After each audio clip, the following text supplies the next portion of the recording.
today is driven by fear. Fear is a powerful emotion. It's the chink in your armor that the enemy uses to control you.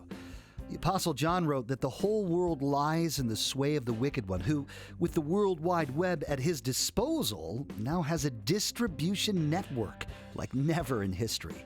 So many different voices with twisted truth, designed to keep you off balance and driving you to learn more and more. Is it bringing you peace? Are you weary? Are you finding it harder to be still and to hear the still small voice of the one who loves you?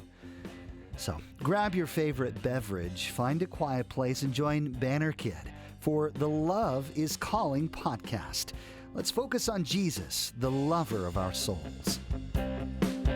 All right, thank you, JB. Welcome to the Daily Good News. This is Banner, and appreciate you joining me. We're going to be jumping back into the book of Mark this evening, and I just want to say a couple of things here. Number one, we are experiencing a real tragedy here in our neck of the woods here in the Tri-County area of DeKalb, Noble, and LaGrange, and just a tough situation, children dead. We don't know the real story behind everything yet. We're still waiting to hear the final autopsy report and things, but it appears that it wasn't natural, and it was a very sad thing. You know, we're living in a day and age when people feel desperate, and there's a lot that people have to deal with every day. You know, we've talked about some of those things, and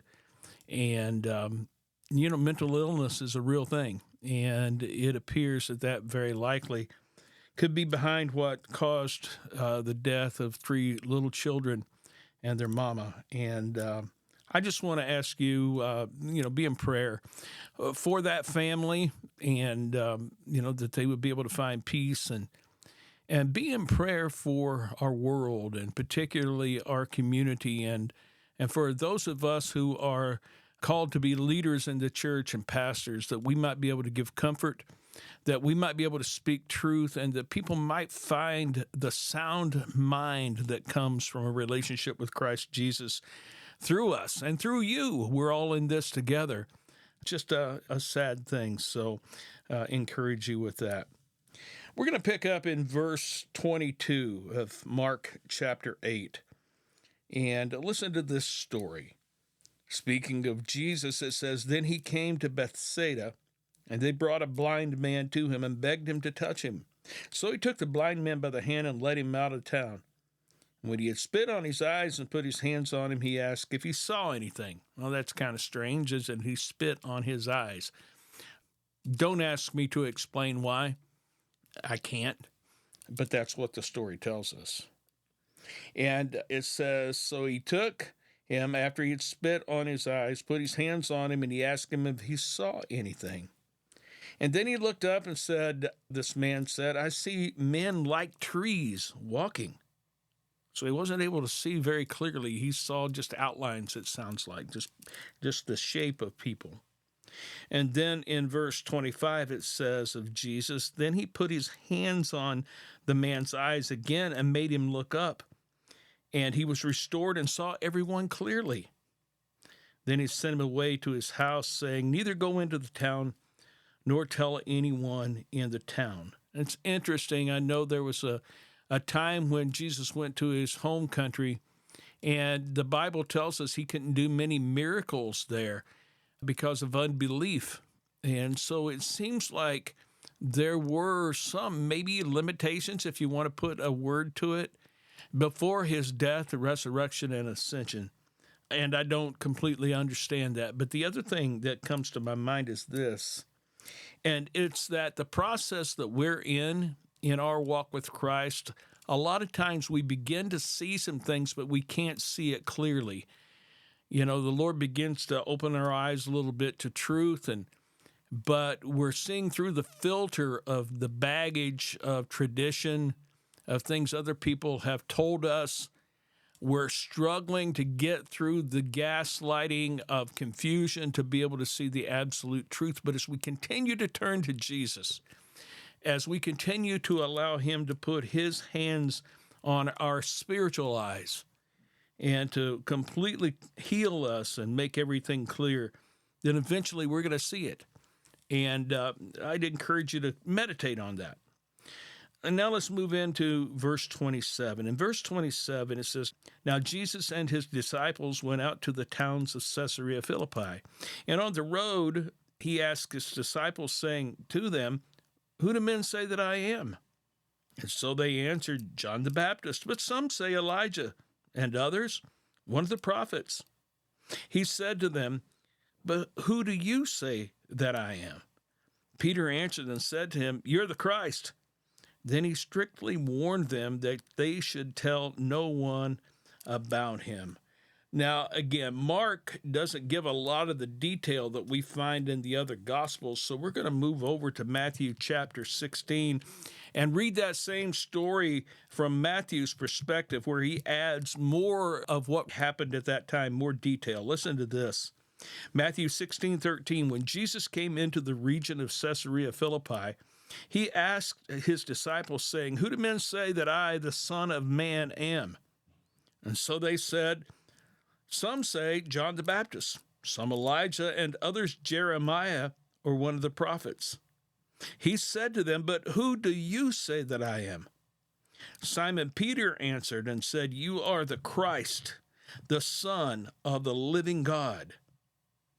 And Jesus answered and said to him in verse 17, 'Blessed are you, Simon Bar-Jonah,'" that means Simon, son of Jonah, "'for flesh and blood has not revealed this to you, but my Father who is in heaven. And I also say to you that you're Peter, and on this rock I will build my church, and the gates of Hades shall not prevail against it. And I will give you the keys of the kingdom of heaven.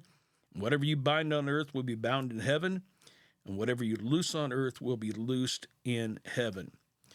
So let's look at that a little closer, because it does give us some more detail. And so he tells Peter, Simon Bar-Jonah, Simon the son of Jonah, says, "Flesh and blood didn't reveal this to you, but my Father who is in heaven." Now remember that God is spirit.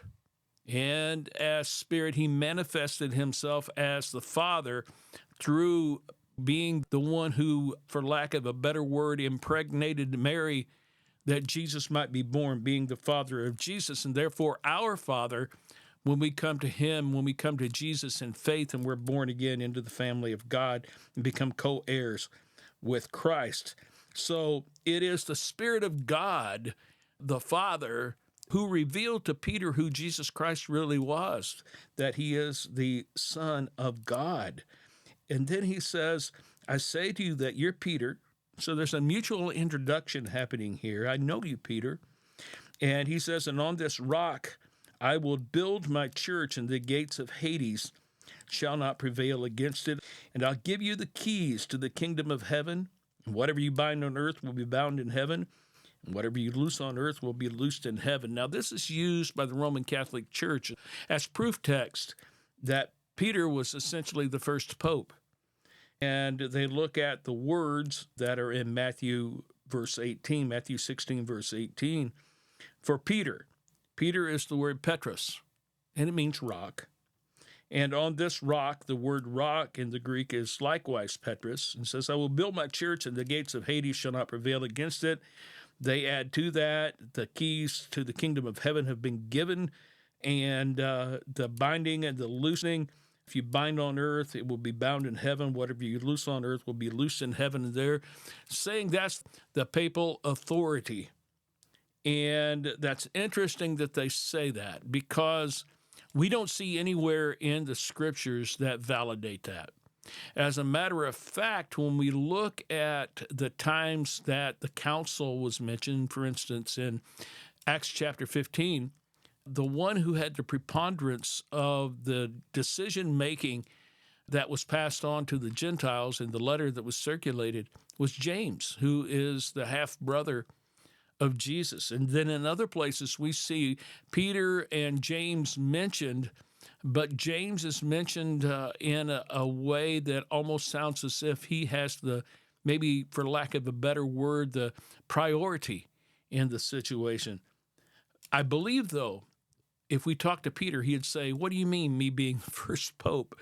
No, because I believe what he's saying is when he says, I say to you that you're Peter, and on this rock I'll build my church, he's not saying it's Peter.